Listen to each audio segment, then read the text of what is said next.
Melakukan squat selama 10 menit lebih baik daripada berlari selama 30 menit. Jika kamu seperti saya yang hampir berusia 50, sebaiknya berlatih squat setiap hari. Otot mana di tubuh yang bisa diaktifkan oleh squat? Pertama, squat mengaktifkan otot paha depan, quadriceps, dan otot paha belakang, kelompok otot terbesar dan terpenting di tubuh. Kelompok otot ini juga menentukan apakah bisa bergerak leluasa saat berusia 80 atau 90 tahun. Kedua, squat juga mengaktifkan seluruh kelompok otot di bokong kita. Perlu kamu ketahui, kelompok otot di sini membungkus seluruh area pinggul kita. Fleksibilitas dan stabilitas pinggul sangat menentukan apakah kita akan mudah terjatuh di usia tertentu. Otot-otot ini wajib kita latih. Apa yang paling penting? Saat kita berlatih squat, kemampuan gerak seluruh tubuh dan stabilitas area pinggang serta perut kita juga ikut terlatih.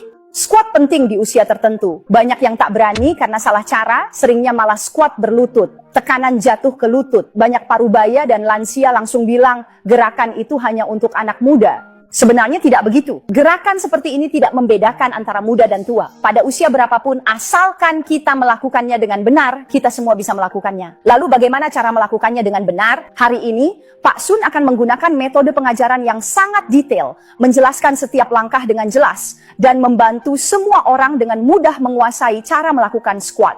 Pertama, posisi berdiri. Jangan squat dengan kaki terlalu sempit. Bukalah kaki selebar bahu, putar ujung kaki sedikit keluar, jangan menghadap lurus ke depan, tapi diputar keluar. Ini posisi berdiri alami sesuai tubuh. Bagaimana cara menurunkan badan untuk squat? Banyak orang pada tahap ini melakukan kesalahan fatal. Mereka melakukan squat seperti ini. Ini bukan squat, ini namanya berlutut. Kamu memberikan seluruh tekanan ke bawah, sehingga kamu sama sekali tidak bisa turun untuk squat. Jadi bagaimana cara melakukan squat? Kita harus belajar menekuk pinggul. Apa yang harus kita lakukan? Tekuk lutut. Lalu apa? Dorong pinggul ke belakang dengan menekuk pinggul, lihat tubuh alami condong ke depan. Setelah itu, tekuk pinggul ke belakang lagi, kamu akan menyadari sudah hampir sepenuhnya turun.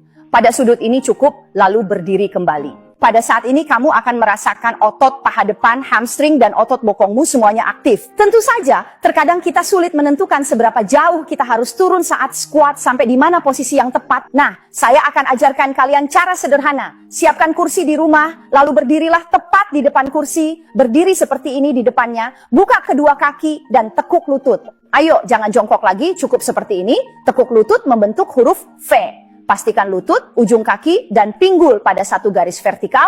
Maksimalkan tekuk pinggul ke belakang. Punggung tetap lurus. Tekuk pinggul, arahkan bokongmu mencari kursi ini. Ayo, tidak perlu duduk sepenuhnya. Cukup sentuh kursinya saja sudah cukup. Lalu berdiri kembali. Pada saat ini, kelompok otot target sudah dilatih sempurna. Selain itu, akan menyadari ternyata squat tidak sulit, juga tidak membuat bagian ini terasa tidak nyaman karena melakukannya dengan benar. Baik, lakukan seperti ini saja. Jika di awal belum bisa jongkok serendah ini, bisa lebih tinggi sedikit, lalu berdiri kembali. Setiap hari pada sudut ini, 1 set 10 kali, lama-lama bisa menjadi 15 kali. Saya beritahu akan langsung menemukan otot bokong saat berdiri, temukan bangku lalu berdiri lagi. Setiap hari lakukan 1 set 10 kali, 5 atau 10 set, lama-lama kamu akan merasakan kekuatan kaki semakin baik, kekuatan bokong juga meningkat, dan berjalan, kaki terasa semakin kuat. Dan ya, asalkan kamu berlatih setiap hari, selama 1 hingga 2 bulan, saya yakin ini akan terasa sangat mudah. Jadi, tidak ada yang tidak bisa dilakukan, hanya saja mungkin metodenya belum tepat. Ikuti Pak Guru Sun, mari buat kaki semakin kuat, sehingga berusia 80 atau 90 tahun tidak perlu merepotkan orang lain.